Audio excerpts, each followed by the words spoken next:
Hi, everyone, and welcome to this very strange online edition of the Honor State Convocation Speech 2021. I am Dr. Jacqueline Sumner, and I am in the History Department here at Presbyterian College. And today I'm going to talk to you briefly, because I know you're all sick of looking at computer screens, about why historical research matters, I would argue now more than ever. So I'm going to begin by sharing with you all a couple different images. This is an image of the meeting first of Hernan Cortez, who was the Spanish conquistador, who, quote unquote, discovered the Aztec Empire. And here you see him meeting with the then head of the Aztec Empire, that would be King Moctezuma. And in the middle of this depiction, which is taken from the Florentine Codex, which is a pictographic depiction from the indigenous perspective of the meeting of these two empires at the time, you see this figure right here. And this figure is that of La Malinche, or Doña Maria. And those of you who've taken my classes know very well who she is. And La Malinche is a really interesting figure, of course, because she is the sole woman that is often depicted in many of these meetings of these two great empires in the early 1500s. But she's also served as Hernan Cortez's translator. And indeed, she played an essential role in the meeting of these two empires. And she also is representative of another important point that is often written out of narratives about the meeting of these two empires, which is the fact that indigenous peoples actually played a role on both sides, eventually, of the toppling of the Aztec Empire. And in fact, the indigenous peoples were the vast majority of troops on both sides of the war. And indigenous people served as essential allies of the Spanish, without which the Spanish never would have been able to, quote unquote, conquer the Aztec Empire. So really, many new historical research has shown that this was not really a conquest so much as a civil war between different indigenous groups in what is now Mexico. This is another image. This is that of Sor Juana Inés de la Cruz. And again, some of you who've taken my classes know very well who she is. She was a nun. She was a scholar, a playwright, a poet, a prolific writer, and she was in all likelihood, the most learned and intelligent person in all of the Spanish Americas, certainly during the 1600s and probably for a long time thereafter. And she is also predicted a lot of the empiricism that was going to happen later with the Enlightenment that began predominantly in North America and Europe. And she also is what I'd like to call one of the OG feminists, if you will. And what I mean by that is in 1667, she actually she said that she had a total disinclination to marriage, and she espoused her wish to have no fixed occupation which might curtail my freedom to study. And so in other words, she wanted a life that was not defined by an attachment to a man, which was something that was extremely radical for the 1600s and would continue to be a radical idea way after the 1600s as well. Finally, I present to you the figure of Toussaint Louverture. And here this, again, if you're taking my world history classes, you know exactly who this is. This is the general, the leader of the Haitian Revolution, which began in 1791 and concluded in 1804, when Haiti was declared the second nation state in all of the Americas after the United States. And the Haitian Revolution is a fascinating revolution in all of the era of the Atlantic revolutions, because of course it began as a slave revolt, and it was led primarily by African descended peoples and former slaves and freed peoples, and eventually declared Haiti a free and independent nation state in 1804, one of the few successful slave revolts to ever have occurred in history. And that led to the creation of a predominantly Black nation state in Haiti in 1804. What do all of these historical figures that I'm presenting to you today have in common? The argument that I'd like to present to you today is that all of these figures, by and large, because they were marginalized in their societies at the time, were silenced from the historical record in some way. If you see here, This figure, La Malinche or Doña Maria, in Mexico today, she is seen as a traitor to the indigenous race, someone who not only served as a translator with Hernan Cortez and helping the Spanish to conquer the Aztec Empire, but she also eventually had a relationship with Hernan Cortez and gave birth to a son, Martin, who is today known as the first mestizo or mixed race person or Mexican, really, in all of Mexico. And so even today, there's been massive protests against La Malinche. Recently, so much so, protests by and from indigenous peoples that there was a statue that was erected that showed both her and Hernan Cortez and their son Martin as representing the birth of Mexico, right? The indigenous peoples and the people of Mexico, people of Spain, creating this new people, the Mexicans. And because of these protests, the statue was actually moved and relegated to this teeny tiny little park in Mexico City where no one could see it because it was seen as repressive. Sor Juana, meantime, died very, very young. She was forced by the church to abandon her worldly possessions and to abandon her massive book collection, which certainly it would break my heart if that was something that I had to do. And she was forced to basically bow down to the church and to take care of her fellow nuns during an epidemic. And then she passed away from this very epidemic. Meanwhile, Toussaint Louverture died in 1803 at the hands of Napoleon, who promised that he was going to send troops to support his revolt, but instead jailed him, brought him back to France, and Napoleon tried to instill slavery yet again in Haiti, but the Haitians refused. And like I said, eventually Haiti was declared the second independent nation state of the Americas in 1804. But meanwhile, Toussaint Louverture was left to rot in jail. He died most likely of starvation and thirst. And he was never able to see his dream of a Black independent nation state and the end of slavery on the island of Haiti in 1804. Now, what's also interesting about Louverture and about all of these figures is that a lot of the historical research about these figures really did not begin critically until the late 20th and even into the 21st century. As for the Haitian Revolution, which if you ask any of my world history students will tell you they believed it was the most revolutionary of all of the Atlantic world revolutions, it was not until 1938 that the first account, the first narrative of the Haitian Revolution was ever documented, that by C.L.R. James in his famous work, The Black Jacobins. And it's not until really today, the 21st century, that my colleagues are writing books and articles that delve deep into the history of the Haitian Revolution. And in fact, it's not until really the past few decades that any of these figures have been analyzed critically, and that is because they have all been silenced from the historical record in some way because of the marginalized positions that they held, not only within their own societies, but within the world writ large. This is a problem, I argue, and it's a problem and it's a challenge to contemporary historians such as myself.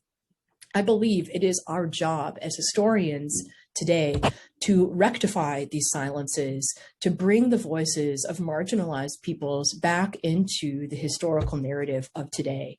So how do we do this? How do we rectify these silences in the historical record? Well, we begin here in the archives. And I think a lot of people, a lot of scientists in particular, don't really understand what historical research is. Like, how do you do research in history? You just read books, right?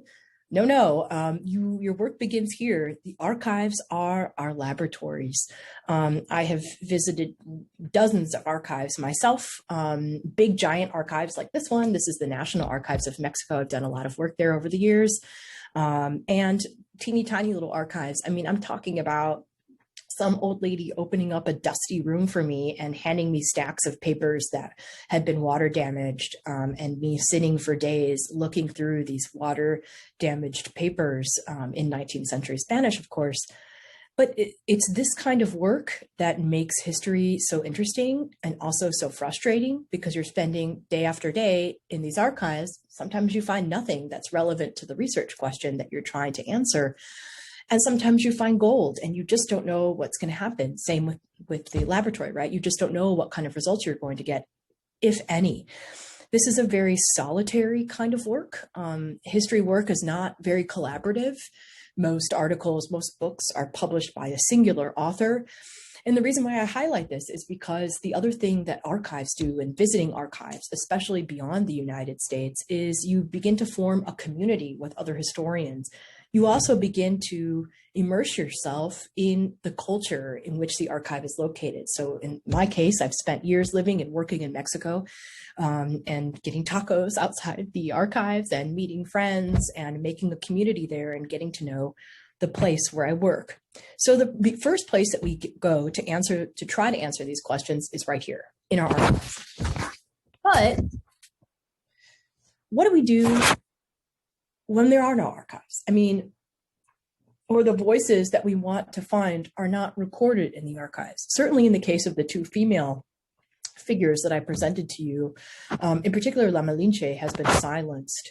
Everyone's known that she played an important role in the meeting of these two empires, the Spanish and the Aztecs, but few have analyzed her critically really until, I mean, I'm talking about like the past decade. I've only scholarly books come out about La Malinche. And Sor Juana, same thing. I mean, her writings luckily made it to Spain and were published there before she passed away. But by and large, I mean, women's voices have been absent from the historical record, or they are only communicated through a male interlocutor. Same with Haiti. I mean, in Haiti, you have a completely different scenario, which is that the archives there have been completely destroyed, destroyed by natural disasters, destroyed by poverty. Haiti as an island has never really been able to recover from the legacy of colonialism and repression that it endured for centuries under colonial rule. And as a result of it has lacked the necessary funds, governance to protect these vastly important historical documents of Haiti's history. And this makes it really difficult to study women, to study transgender peoples, to study LGBTQ peoples, to study people of color, for all of these different reasons. But nevertheless, we have to keep trying. We have to keep trying to find as many sources as we can. The other thing that we can do, and the other solution that I believe, something that we have to keep working on, that we're working on, but certainly we're not through yet, is talking about contemporary ideas of equality. And this is what the argument that I really want to get through to you today, which is that if we continue to think about fellow human beings as somehow lesser than or othered, different from us, or we fail to understand how those thoughts have been shaped by history, then we aren't doing our job, not only as historians, but as a society, to create equality and learn from our past mistakes. And this is probably the most frustrating challenge that I've had so far as both a historian, a professional historian, and also as a teacher of history, which is that while watching history repeat itself over and over again, I mean, historians are always like, that just happened 50 years ago. And I imagine this is only going to get worse as I get older. But also we need to try to understand how historical discrimination against marginalized peoples shapes our circumstances today. Here's some concrete examples that I want to present to you. In Mexico, for example, if you see from this picture, the women of Mexico were not given the right to vote until 1955. And even this is a protest from 2020, last year, in which like hundreds of thousands of women all over Mexico, but this is Mexico City, rose up in protest to protest sexual abuse, sexual harassment that continues to endure in large part because of the patriarchal repression of women throughout Mexico. And again, this is a protest that happened last year, and this protest is directly tied to the way that women have been silenced in the historical record. The other thing that I want to highlight is it's really important, again, just as we can other entire people, we can also other entire nations, unless the people of the United States, the women of the United States, believe that Mexico isn't alone in this struggle. I want to remind you that women in the United States were not allowed to take out a line of credit until 1974 without a male co-signer. It wasn't until 1978 that pregnant women could not be fired indiscriminately because they were pregnant. And by the way, of course, we all know this, that women still today make less on the dollar than men for the same work. Women of color, Black women and Latina women, even less so than white women. And so we really need to remember that all of the inequalities that exist today in societies like Mexico, like the United States, exist because of the historical legacies that marginalized these peoples in the historic record. The other example that I want to highlight for you all is, of course, that of Indigenous history. There's a lot of examples of the repression of Indigenous peoples that exist all throughout Latin America still to this day. The Indigenous peoples make up the vast majority of a large part of impoverished peoples in Latin America. And a lot of the people that are coming recently, migrating to the United States, seeking asylum from places like Central America, also have Indigenous ancestry. Indeed, some of us who examine migration and follow the news very closely know that immigrants coming from places like Honduras and Guatemala oftentimes do not even speak Spanish. They speak an Indigenous language. They do not necessarily speak Spanish. They speak Mayan, for example. And so we need to understand that the historical context from which these migrants are fleeing, oftentimes from very, very violent situations, and oftentimes this violence has actually been supported in both indirect and sometimes direct ways by U.S. policies in and throughout Central America. So again, I want to emphasize, when we're othering these immigrants, when we're putting them in detention centers, we are failing to understand, to comprehend the historical context from which these migrants are fleeing and the way in which race and racism today, contemporary race and racism, is shaping our policies and our inability to understand or want to understand the historical context from which these peoples are fleeing. If you do not believe that racism has shaped U.S. immigration policies, then you have not consulted with any of the recent historical works that have talked about this, have provided really concrete examples of this, and even statistics that show clearly that communities in the United States that have larger immigrant populations actually have lesser incident crime rates in these communities.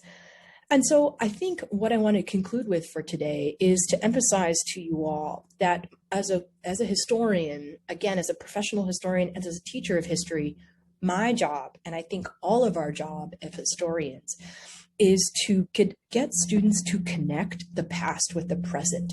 Don't just take a history course and think, oh, gee, glad that's over, glad we're past that.